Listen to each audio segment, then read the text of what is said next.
So I don't know if anyone is new, but I'm Heather Watson, Executive Director here at Farm Management Canada. I have the distinct pleasure of introducing this man sat in front of us here, Wilson Loree. So the Wilson Loree Award is named after Wilson Loree. We're so pleased that you can join us again this year. Wilson retired as branch head of agriculture business management after 27 years with Alberta Agriculture, Food and Rural Development. Wilson is a founding director of Farm Management Canada, formerly called the Canadian Farm Business Management Council, and we're pleased to have him here today to present this award to a very deserving recipient. Wilson is cited as an individual who exemplifies innovation, wisdom, and a constant focus on the farm manager and the farm family. Currently, Wilson resides in Calgary, Alberta, with his family. So Wilson, if you want to join me up here and announce this year's award winner, that would be awesome.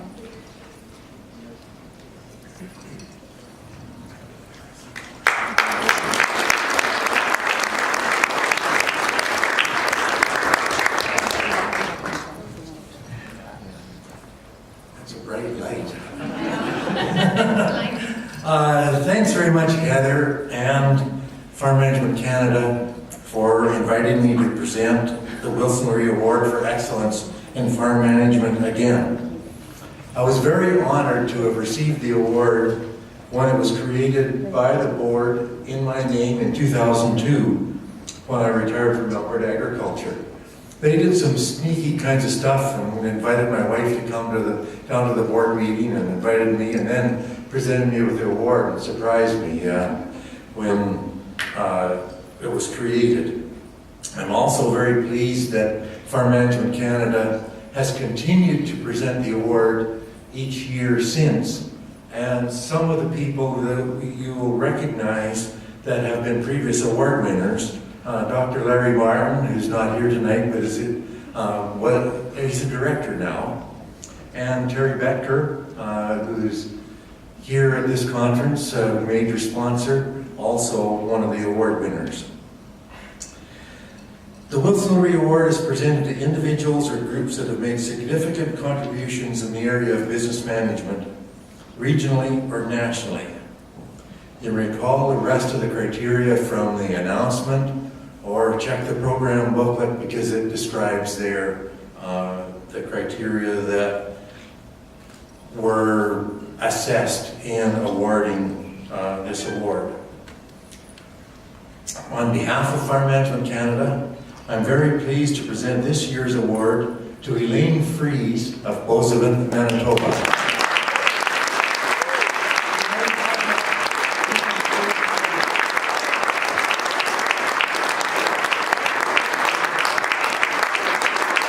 I have to tell people about you, tell some stories.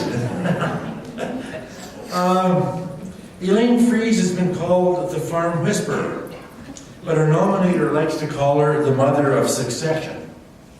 Since starting her career applying her home economics degree as an extension home economist for Manitoba Agriculture, she evolved into working for the last 25 years, changing the conversation about transition and business planning by understanding and including the emotional factors affecting farm families.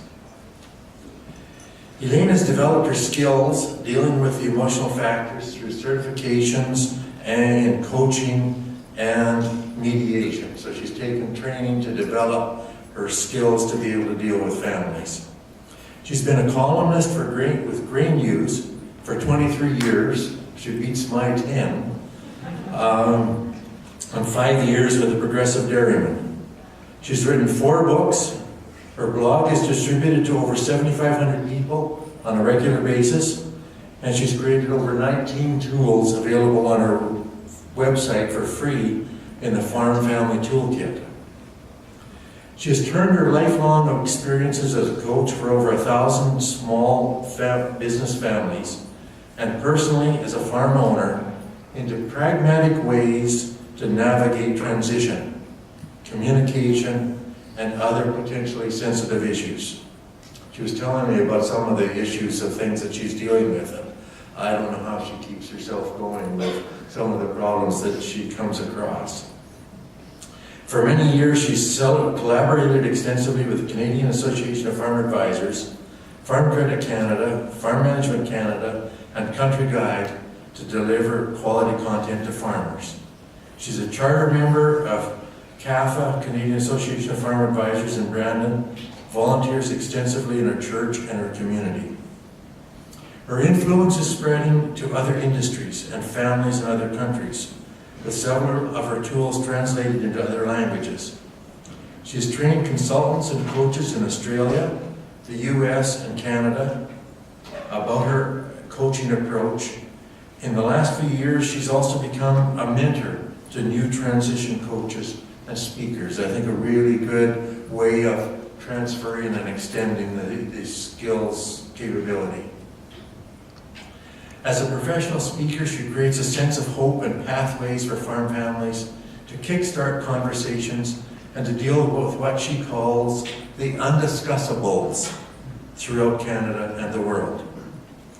As a reference notes, Elaine has the ability to lead because of her unique skill and training in the areas of conflict resolution, combined with her personal experience and understanding of farm family dynamics and the unique relationship between farmers and their land. She's known and respected across Canada for her ability to help families overcome personal challenges in order to achieve a greater vision for farm family businesses.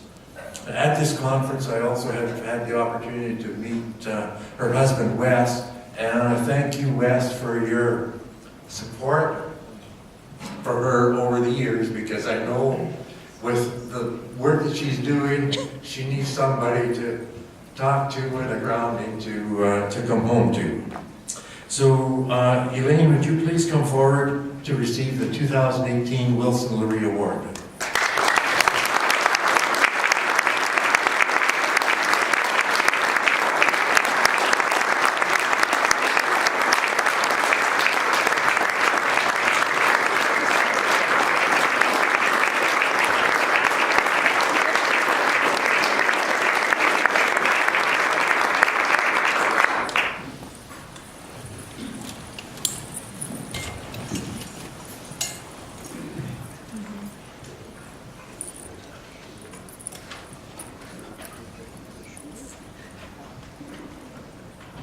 So it was challenging when people came up to me and said, Elaine, are you speaking at the conference?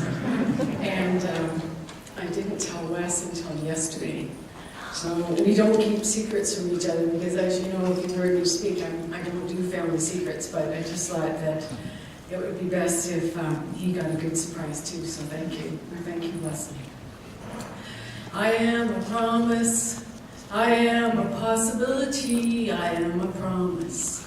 With a capital P. I am a great big bundle of potentiality, and I am learning to hear God's voice, and I am trying to make the right choice. I am a promise to be anything He wants me to be.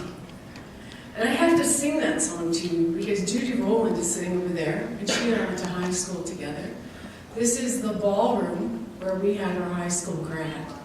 This is the ballroom where I became a graduate home economist 40 years ago in May. And the Irish have a saying, and I'm so sorry that my mom and dad are gone and can't be here to share this moment, but I do have some Irish in me. And when I'm coaching my families, I warn them, and I say, I'm just going to get a little Irish with you. But the saying is, every front door looks beautiful. So I just want to give you a little bit of my story and background, and this speech will not be an hour long. It's only 10 minutes. But everybody has a story. So 62 years ago, I was born 20 minutes from here, in that direction.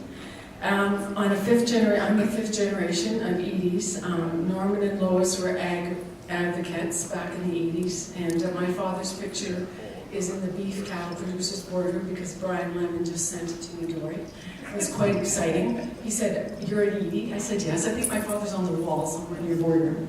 Anyway, my great-grandfather purchased land from a Métis woman, and if you've noticed, the Métis Federation is sharing the hotel with us right now, and I'm sorry the jigging music has stopped. It's a nice background. So just minutes from this place, actually 15 minutes away, is the farm where I grew up, and it was called the Helm House, because when people left the city of Winnipeg in 1907, they would come on my great-grandfather's house, and of course, if they hit the ditch or needed help, they would get help. So I became schooled in farm girl adventures, chasing lots of steers as a teenager down the Trans-Canada Highway sometimes, and out of our neighbor's pool. 50 years ago, you would find me doing 4-H demonstrations with Carol and James with props, thus this. So this is Beanie Baby Ox, who travels with me all over, and he is undiscussable, as Wilson has mentioned. 40 years ago, Honourable Minister, at age 22, Jim Downey, who is the Minister of Agriculture, said Elaine is coming to Boissevain. So that was 40 years ago, November 10th. We just had a party to celebrate because I believe strongly that families should celebrate. So Wes and I had 6 couples with us who've been with us right from the very beginning. So I worked with Manitoba Agriculture in the Southwest to create resources and solutions for farm families. And shortly thereafter, at the NHL, the Ninga hockey rink, I met Mr. Wes Franks, who is a lovely, handsome local farmer who I had no knowledge about prior. And he and I have been farming together for 37 years, and I think we put in his 41st crop this year. And I'm so thankful he's here with me tonight.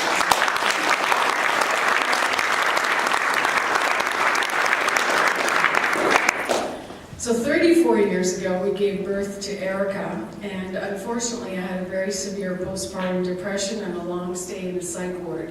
So 1984 for me was a long stay in 2 hospitals and finally being well, which was great. So that was part of my journey to be a sponsor for Do More Ag, which I am also a sponsor of, and to encourage more talk about mental health.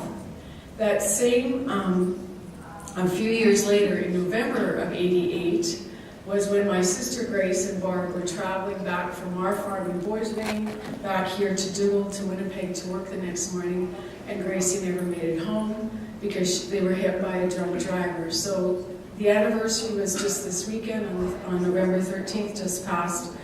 But then today is November 27th. And you're thinking, why is she telling us all this personal information? Because you need to understand that our life story shapes us for what we're called to do. So today is Ian, our son's 30th birthday. So raise a toast somewhere for Ian today. We celebrated with him on Saturday. Happy birthday, Ian, in Boissevain. He's at home, of course, managing the farm, and we're very thankful for a wonderful successor. It was mentioned that I started writing for Grey News 24 years ago, and that is because Marie Solway, who was a wonderful health educator who you will remember, used to write a column called Butter Side Up. And so she phoned me in January, and she said, Elaine, I've been watching you. And she said, I want you to take my place. And I said, well, Marie, I could never do that. You have big shoes to fill. And she said, no, Elaine, I'm dying of cancer. I need you to replace me. And so I've been writing with Glacial Media, Agriculture, that whole thing, with Grey News for 24 years, 19 times a year, which has become the seed of my 4 books. I was also at that time being asked to talk by Manitoba Agriculture as follow-up with my flip chart in farm kitchens in 1993 to facilitate family discussions about tough issues. And because that's the way I'm wired. So it warms my heart. We had a lovely meeting here on Monday with the Bridging the Gap alumni, and Jessica from Alberta said, Elaine, I bought a flip chart, and I go, woohoo! I'm always excited when I hear young farmers are buying flip charts. Old school, but it really works. And then 15 years ago, it was an interesting time, and I said to Wes in the middle of seeding, it was May long weekend, I said, hon, I have to leave the farm in the middle of seeding. And he said, are you sure? And I said, yes, I really need to go and do this. And that was the beginning of my journey as a Hudson Institute coach and a conflict resolution certification. And so that's where this guy showed up, because we had to do a thesis, and I went to Santa Barbara, California to study on the beach for 4 sessions in long-distance learning. Wes and Ian came with me one weekend, but my thesis was all about discuss the undiscussable. And the play on words is intentional, because we have many tough issues in agriculture that people are avoiding talking about. And my role is to sit with families and create a sacred space that's safe and respectful for them to be. So we better hurry up here. This 1993 was also a tipping point year, because it was the year I became involved with Canadian Farm Business Management Council. I should have asked Camille to check the records, but she and I conferred at coffee break today. Yeah, Elaine, I think you've been around since almost the beginning. And that was a huge privilege to be invited to be part of the National Farm Women's Training Committee when we were looking at how to bring farm women into a more active role in agriculture. And it just thrills my heart to see all of the women farmers sitting around the table with me at Bridging the Gap workshops, and all the men too that are really opening up their emotional intelligence. So 12 years ago, my first book won 2 awards, and I thought it would be my last, but don't ever say this is my last anything. This year I also have launched an audiobook, because young farmers have been coming up to me and saying, Elaine, we do not have time to read. So we fixed that problem, and the guys at Bridging the Gap realized they need to sell another 345 copies even to break even, so it's not about the money, okay? So now it's now 2018, and a new generation is building an amazing culture of agriculture across our great country, and I'm thrilled to continue to meet them, mentor them, and coach them, and gently urge their parents to let go and reinvent their roles. So here are my thank yous to many people who joined me in this journey. Heartfelt thanks to Maggie Van Camp. I don't know where she's sitting. You're there. Maggie and I have many shared stories, but we were really solidified 5 years ago when we wrote an article about how to get ready if your farmer dies. And unfortunately, her loving husband died 2 weeks later after we wrote that article. And these are the backstories that are very motivational to not put him someday on your calendar. And as a result of that life-changing thing for Maggie, she developed the Because I Love You list, which is also part of what I standardly give families. I also want to say thank you to Jim Snyder. Maggie is taking over Jim's position. Jim has actually cooked me steak on my own barbecue. That's the kind of guy he is. So I'd like to thank him and Diane for their ongoing support, and also Don McCannell, who wrote a letter, and he's a very awesome CAFRA friend in Saskatoon. Hats off to Heather Watson, and so happy for her and Tom to be together now, and her great team at Farm Management Canada for sharing my messages on social media, and also giving Cedric McLeod. Cedric had to go to the airport tonight. He is speaking with the BC Dairy Group tomorrow, and that's his life as well. So together we've done a lot of Bridging the Gap workshops across Canada. In every province across this country, I am grateful for the richness of relationship that I have with colleagues that I can refer people to, because it's important, as we know, to have a great team of advisors. And I'm calling it a rock and roll farm. That's what I want for every farm that's represented here, growing, profiting, and enjoying the journey it takes. So I'm very quickly going to move across the country, and then I'll be done.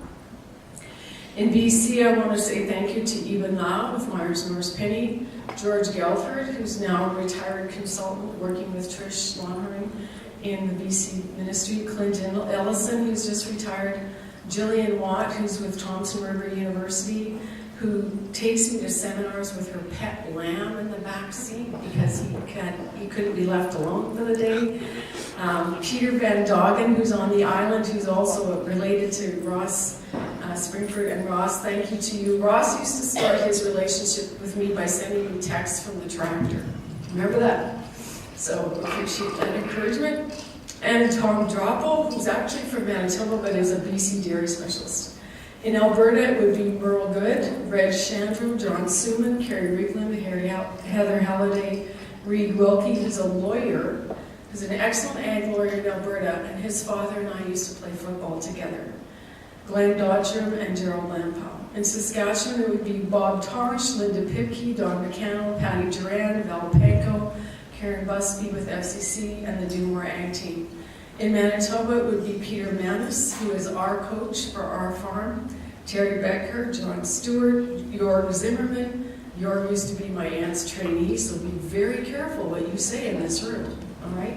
Andrew Juruk, Jerry Friesen, Glenna Friesen, Lorna DeGaulle-Williams, Dr. Megan McKenzie, Frank Weeb, and Mark Veray. And Mark, haven't had a chance to say hi to you. In Ontario, Maggie Van Camp, Lennon Jeff Davies, Betty Hansen, Richard Cressman, Don Good, Richard Gruner, and Jim Snyder, and Helen Lammerholz. In Quebec, Pierrette Lerocher, who writes amazing emotional intelligence articles in Country Guide, and Martine Deschamps. In New Brunswick, it would be Cedric McLeod and Aaron Law. In Nova Scotia, it would be Jolene McEachran and Judy Raffles, who I just spent time with in Nova Scotia when they canceled school for 3 days last week. And PEI, Faith Mashett, and in Newfoundland, Ian Richardson. Most of all, I want to thank Wes for the many sacrifices that he continues to make to stand behind me. And tears are okay, because we've had a lot done already in some of our sessions. But he's got my back, and I have a travel app that says, Elaine, you've already been away 80 days this year, and I thought it was only 60. So I gotta work on that as I coach and speak and mediate. Wes eats a lot of peanut butter sandwiches.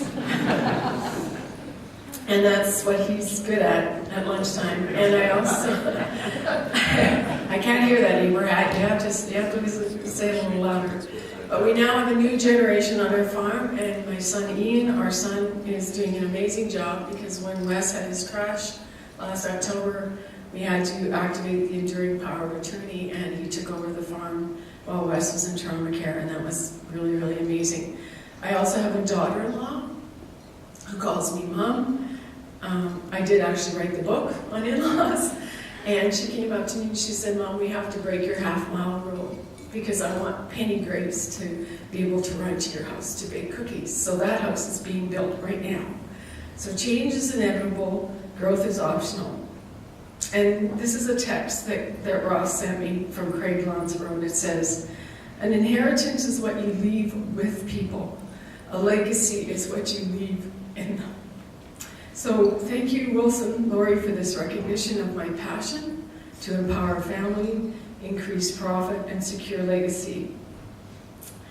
Proverbs has a saying that hope deferred will make the heart sick, but a tree of life fulfills the longing, and a longing fulfilled is a tree of life. And that's my longing for all of you in this room, that you will have seeds of encouragement planted in your journey. You will know that there is hope for your future. It's your farm, it's your family, it's your choice. So blessings to all of you on your ag journey. There is very much work to do. Thank you so much.